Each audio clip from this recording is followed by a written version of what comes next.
আসসালামু আলাইকুম। আজকে আমি দেখাবো শামি কাবাব কিভাবে তৈরি করে নিতে হয়। তার জন্য প্রথমে আমি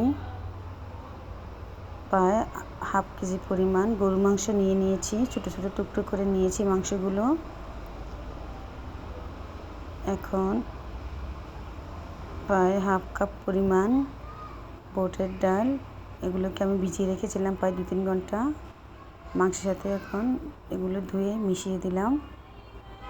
তারপর পরিমাণ মতো লবণ, মরিচের গুঁড়ো 1 টেবিল চামচ, রসুন বাটা 1.5 টেবিল চামচ এবং আদা বাটা 1 টেবিল চামচ দিয়ে নিয়েছি। গরম মশলা গুঁড়ো প্রায় 1 টেবিল চামচ দিয়েছি।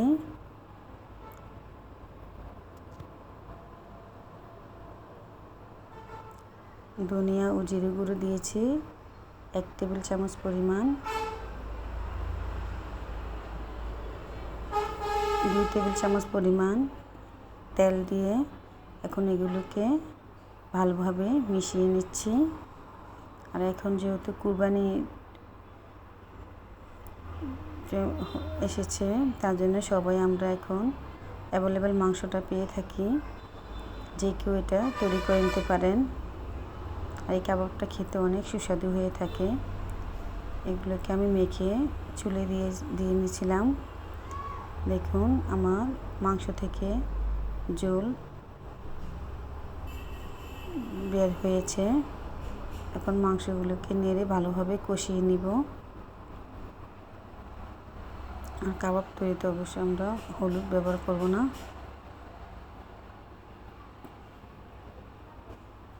মাংসগুলো আমার কষানো হয়ে যাচ্ছে। তারপর সিদ্ধ হওয়ার জন্য পরিমাণ মতো পানি দিয়ে নিচ্ছি। এটা এখন ডেকে রান্না করে নিব সিদ্ধ হওয়া আগ পর্যন্ত।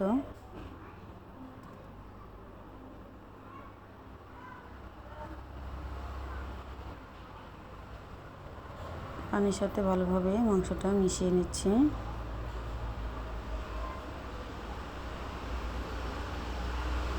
মাংসটা প্রায় সিদ্ধ হয়ে গিয়েছে। এখন পানিটা শুকিয়ে নিব।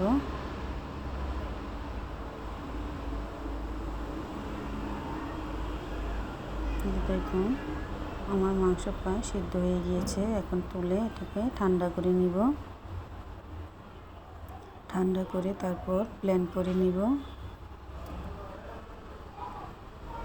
এখন ব্লেন্ডারে দিয়ে নিচ্ছি। এভাবে সবগুলো আমি একটু একটু করে ব্লেন্ড করে নিব। দেখুন ব্লেন্ড করার পরে আমারটা এরকম তৈরি হয়ে গিয়েছে। এখন এটার সাথে অন্য উপকরণ দিয়ে আমি কাবাব তৈরি করে নিব। তার সাথে পেঁয়াজ কুচি প্রায় হাফ কাপ পরিমাণ দিয়ে নিচ্ছি।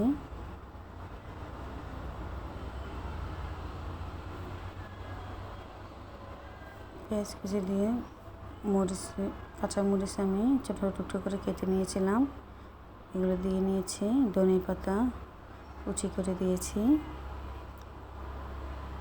যেহেতু আমি প্রথমে সিদ্ধ করার সময় মশলা দিয়েছিলাম, এটা এখন সামান্য পরিমাণ মশলা দিয়ে এটাকে এখন মেখে নিব।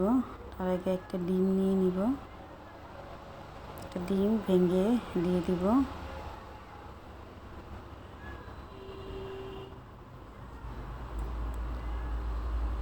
এখন এগুলো ভালোভাবে মিশিয়ে আমি কাবাব সাইজে তৈরি করে নিব।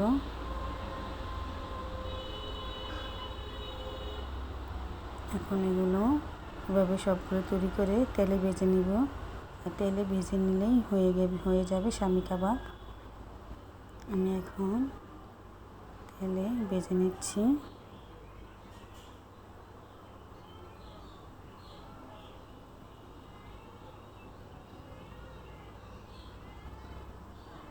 এই যে আমার তৈরি হয়ে গেল শামি কাবাব। এভাবে আমি সবগুলোকে তেলে ভেজে নিব। তেলে ভেজে তুলে নিচ্ছি। আমার সবগুলো কাবাব তৈরি হয়ে গিয়েছে। এখন এগুলোর উপরে পেঁয়াজ বেরেস্তা দিয়ে দিব এবং পরিবেশন করে দিব। দেখুন তৈরি হয়ে গিয়েছে শামী কাবাব।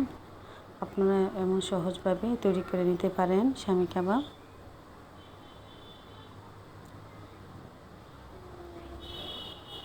সবাই ভালো থাকবেন। আল্লাহ হাফেজ।